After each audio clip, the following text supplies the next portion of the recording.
High in the mountains of Switzerland, there's a special nature reserve. Here, all plants and animals are protected by the government, preserving nature in its original, pristine state. Tourists are welcome to enjoy the breathtaking mountain beauty and observe the wildlife.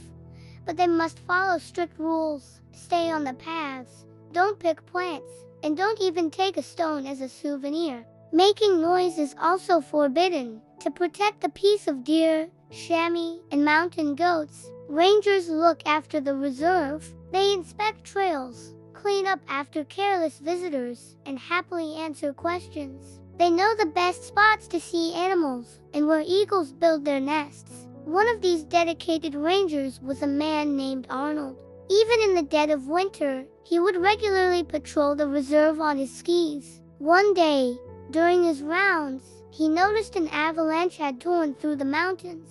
A narrow gorge was completely blocked by a chaotic mix of snow, rocks, and uprooted trees. Their tangled trunks formed a dense roof, holding back a massive amount of snow and ice. Suddenly, something moved on the snowy roof.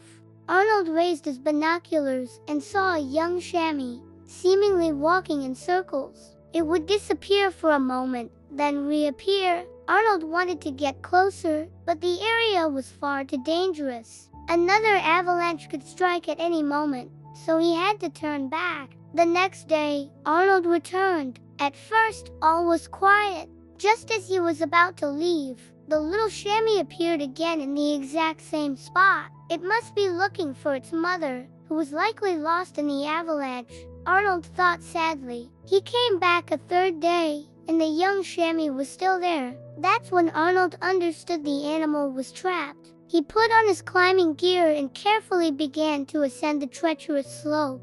When the chamois saw him, it got scared and tried to run uphill. The situation was even more perilous than Arnold had first realized. Hidden beneath the snow was a deep crevice. When his own foot slipped into it, he understood the gravity of the danger. He tried to measure its depth with a long stick, but couldn't reach the bottom. Then, the stick started sliding down on its own. So that's where you are, he thought, and the hole is quite large. Arnold was amazed at the chamois' strength after days without food. If only I had a shovel, he thought. He moved a little lower and started digging a tunnel with his bare hands. It was slow, difficult work, but finally, the snow gave way, and the hole opened into a passage. "The door is open," Arnold said aloud, "but you'll have to go out yourself."